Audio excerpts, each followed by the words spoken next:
ஆண்டவராகிய இயேசு கிறிஸ்து பூமிக்கு வந்த உடனே அற்புதம் பூமியிலே நடந்தது. தூதர்கள் அற்புதமாக அவருடைய பிறப்பு கண்ட உடனே பாடினார்கள், நன்மை உண்டாயிற்று, சமாதானம் உண்டாயிற்று என்று. பூமியிலே நல்ல நாட்களை காண முடிந்தது. அருமையானவர்களே, பூமியிலே சந்தோஷமாய் வாழும்படியாக இயேசு கிறிஸ்து வந்தாரே, அது மட்டுமல்ல, அவர் நமக்கு வாக்கு தத்தம் பண்ணின பரிசுத்த ஆவியை கொடுத்திருக்கிறார்.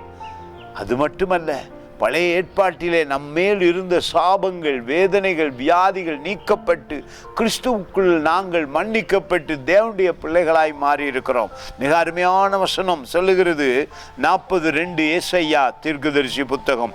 எருசலேமுடன் பட்சமாய் பேசி அதன் போர் முடிந்தது என்றும் அதன் அக்கிரமம் நிவர்த்தி ஆயிற்று என்றும் அது தன் சகல பாவங்களின் நிமித்தமும் கர்த்தரின் கையில் இரட்டிப்பாய் அடைந்து தீர்ந்தது என்றும் அதற்கு கூறுங்கள் என்று உங்கள் தேவன் சொல்லுகிறார். நிச்சயமாக பிதாவானவர் கிறிஸ்துவுக்குள்ளாக பூமியிலே வந்து உங்களையும் என்னையும் மீட்டு சாபத்தை, வேதனையை, வியாதிகளை, கஷ்டங்களை நீக்கி இருப்பதினாலே இப்பொழுது சமாதானம் உண்டாயிருக்கிறது. பழைய ஏற்பாட்டிலே தேவன் பாவத்தின் மீது கோபமாயிருந்தார். ஆனாலும் நீங்களும் நானும் கிறிஸ்துவை ஏற்றுக்கொண்ட உடனே அற்புதத்தை நமக்குள்ளே பெற்றுக்கொண்டோம். முழுமையான பரலோக ஆவியின் அபிஷேகம் நமக்குள்ளே வாசம் பண்ணத்தக்கதாக பூமியிலே வேதம் எழுதப்பட்டிருக்கிறது. தேவ ராஜ்யத்தை அனுபவிக்க முடியும், தேவனுடைய ஆசீர்வாதங்களை அனுபவிக்க முடியும்.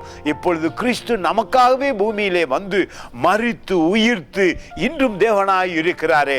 நேற்றும் இன்றும் என்றும் மாறாத அவர் உங்கள் வாழ்க்கையில துன்பம், பாடு, கஷ்டங்களை கிறிஸ்துவுக்குள்ளாக நீக்க விரும்புகிறார். ஒப்பு கொடுத்து கிறிஸ்துவை ஏற்றுக்கொள்ளும் பொழுது அதிசயம் நடக்கும் நம் வாழ்விலும்.